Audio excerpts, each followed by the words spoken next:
नमस्कार. भूमी खूपच चिडलेली असते.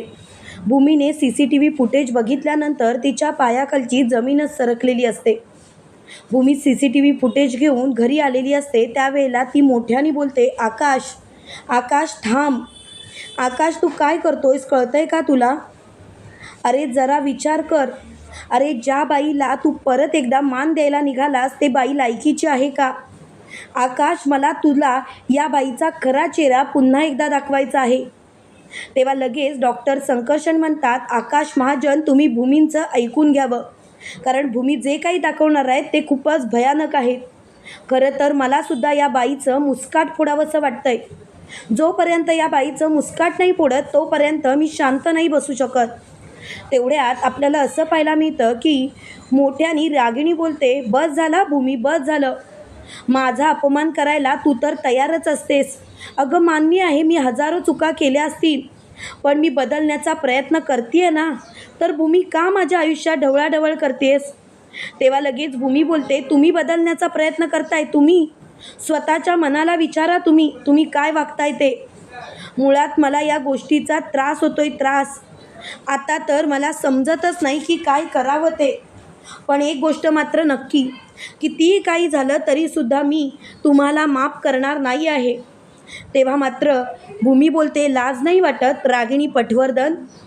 ज्या भाच्याने तुम्हाला माफ केलं, तुम्हाला एक संधी दिली, तुम्ही त्याच्या आईवडिलांना मारलं होतं तरीसुद्धा तुमच्यावरती पुन्हा एकदा विश्वास ठेवला आणि तुम्हाला या घरात आणलं. पण तुम्ही काय केलं रागिणी पटवर्धन? तुम्ही तर त्याच्या पाठीत खंजीर खुपसायला निघालात. रागिणी पटवर्धन तुमची हीच सवय मला आवडली नाही. तुम्ही असं कसं काय वागू शकता रागिणी पटवर्धन? तेव्हा लगेच रागिणी बोलते, बस झाला. माझ्याशी बोलताना वागताना नीट विचार करायचा. मला तर तुमचं हे वागणंच पटलेलं नाही.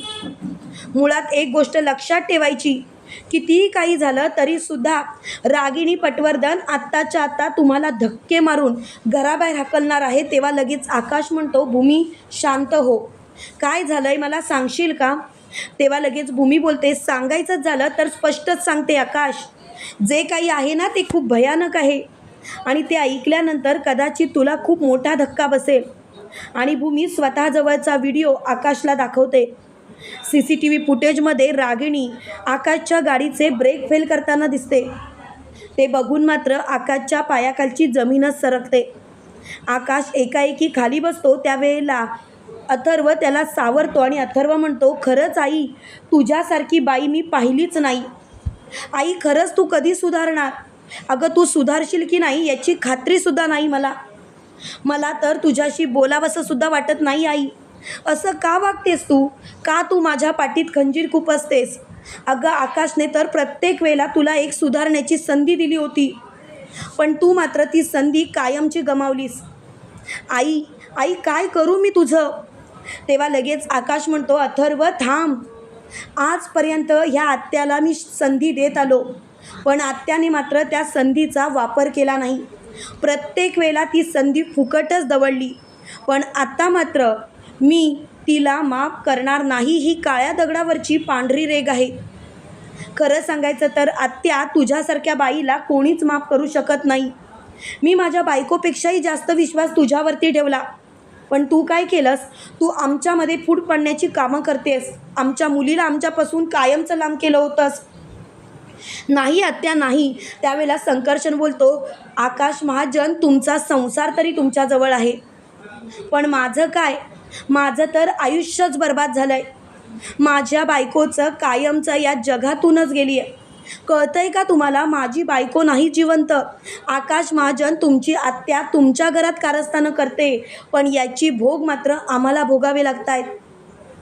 आकाश महाजन मला खरंच या गोष्टीचं खूप वाईट वाटतं आहे. एवढं वाईट वाटतं आहे की मी सांगू शकत नाही. पण मी मात्र आता शांत नाही बसणार. काही झालं तरीसुद्धा मी एकेकाला एकेकाची लायकी दाखवणार. आणि आकाशने गायकवाड सरांना फोन केलेला असतो. तेव्हा मात्र गायकवाड सर आकाशला म्हणतात, आकाश महाजन बोला ना, काही काम होतं का? तेव्हा आकाश बोलतो, हो खूप महत्त्वाचं काम होतं. प्लीज गायकवाड सर लवकरात लवकर आमच्या घरात या आणि गुन्हेगाराला अटक करून घेऊन जा. तेव्हा आकाश महाजन बोलतात, म्हणजे म्हणजे तुम्ही येताय ना तेव्हा लगेच गायकवाड सर बोलतात, हो रागिनी पटवर्धन यांनाच अरेस्ट करायची असेल ना, येतो, वेळ लागणार नाही, थोड्याच वेळात आलो. तेव्हा मात्र आकाश खूपच चिडलेला असतो. आकाश मोठ्याने बोलतो, आता सगळंच संपलं.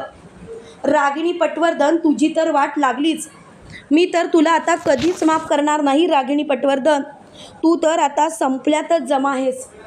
तेव्हा मात्र रागिणी खूपच चिडलेली असते.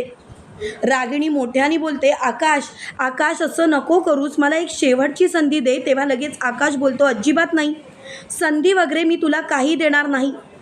तुझं तर थोबाडसुद्धा मला पाहायचं नाही आहे. आत्ताच्या आता तू माझ्यासमोरून चालती हो, आणि खरं सांगायचं तर परत कधीच तुझं तोंडसुद्धा दाखवू नकोस. तेव्हा मात्र आकाश खूपच चिडलेला असतो. आकाश मोठ्याने बोलतो, सगळं काही संपलं, आता मला या गोष्टीचा विचारच करायचा नाही. तेव्हा मात्र भूमी बोलते, आकाश खरंच थँक्यू, तू हा निर्णय घेतलास म्हणून. तेव्हा आकाश बोलतो, पण माझ्या आयुष्यातले सगळेच आनंद माझ्यापासून हिरावून घेतले जात आहेत. मी काय एवढी मोठी चूक केली की एवढी मोठी शिक्षा मला मिळते? आता तर मला या गोष्टीचा विचार करायचाच नाही. आता खरं सांगायचं तर सगळं काही संपल्यातच जमा आहे.